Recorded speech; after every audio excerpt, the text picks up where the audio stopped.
So, German volume training. This is an extremely brief summary which I'll expand on later. It's a unique training style method aimed for intermediate/advanced lifters. I believe it originated from a German guy named Rolf Feser in the mid-1970s, who was Germany's national coach of weightlifting. It involves picking an exercise and using a moderate weight for moderate reps and high sets, with limited rest periods of 60 to 90 seconds. 10 sets of 10 is the most common approach. Once you're able to hit 10 sets of 10 with one set weight, you then progress to a heavier weight for the next session. So yeah, my first ever go at German volume training, something I've never done before. I think that, this kind of training isn't something I'll ever probably do again. Like when gyms open, I think there's better things I can be doing. But with that being said, I'm not saying this isn't effective and things like that, but I'll talk about all that kind of stuff, whether it's for you, the viewer. But before I give you my thoughts on this style of training, I'm actually going to do the session. So I'm doing 10 sets of 10 reps with a barbell back squat, and I'm currently deciding on what weight to use. So I've decided on the weight I'm going to use, and that is 87 kilos. So when you're doing German volume training, your rest period should be between 60 and 90 seconds, and you should use a weight that's around 50 to 60% of your 1 rep max. But God knows what my 1 rep max is on a barbell back squat. The last time I tested my 1 rep max on this movement was literally like 2 years ago. I hit 165 kilos. Like I said, that was 2 years ago. And then once I hit that, I kind of came away from free weight barbell squats and then went on to hack squats and pendulums, because I felt like I got more out of my legs with their movements. However, one thing I should mention is the back end of last year, I actually did some barbell squats for around only like a month, so not a long time. And I didn't go towards 5 rep maxes, 3 rep maxes, 1 rep maxes, anything like that. But I did a 10 rep max on a top set, which meant to be a 6 to 9 rep range, and I actually got 140 kilos for 10 reps. So I think if you put that in a 1 rep max calculator, I'd probably come up with somewhere between 170 and 180 kilos, which I don't actually think I'd be able to do, especially now when I've not really been training legs that properly. Check that video out if you've missed it. So I think 87 kilos is going to be something between 50 and 60% of my 1 rep max. Again, obviously I'm just estimating, but what can I do in this situation?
Sets in, starting to feel it. 45 seconds in, 30 seconds or so, get ready for the next set.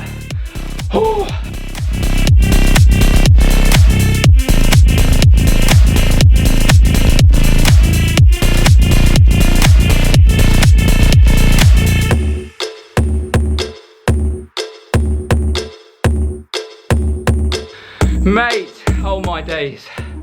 I'm a bit zoomed in right now, and I.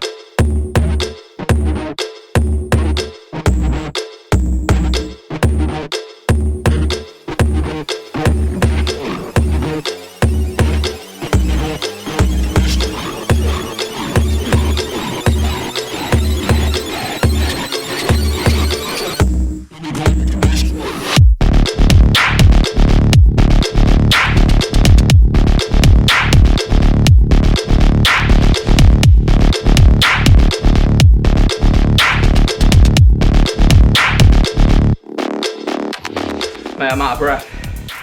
One more set.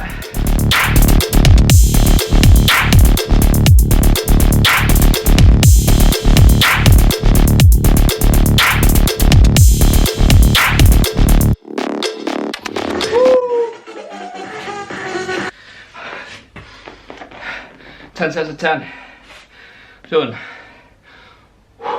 2 days later, my legs are in absolute bits. The DOMs are real. Now what I'm going to talk about now is the considerations you should have before you go ahead with German volume training. The first thing to consider is the amount of volume you have to do on this program and how that is going to affect your recovery. Because this program's emphasis is more on volume, hence the name German volume training, that extra volume is going to cause a lot of muscle damage, probably a lot more than what you're currently doing on your program or whatever you're following at the moment. And because of the extended recovery time, that is something you do need to consider, because we know that the literature says that if you train a muscle group more frequently, say twice a week in comparison to once a week, I think the German volume training is a recovery period that's suggested of 5 days.